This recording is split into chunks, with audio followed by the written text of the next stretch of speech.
Brothers arrested in Gwinnett County. They're accused of violent crimes, and this is one of the two teens now facing charges in 4 separate and armed robberies. 11 Alive's Latasha Givens walks us through what has happened.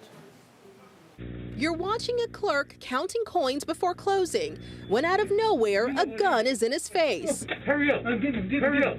Laced with profanity, you see the suspect demanding cash.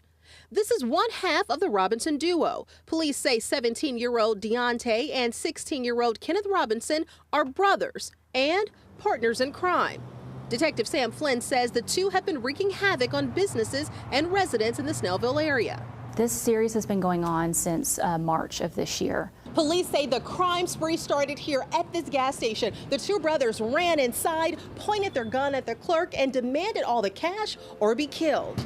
Police say 2 men were sitting outside this laundromat waiting on their clothes to dry when the suspects approached them. They made off with cash, jewelry, and even fired at the victims as they ran away. And this Chevron became a favorite spot for the duo, with them hitting it up multiple times. And police say once they got the cash they demanded, they also requested cigarettes before running out the door.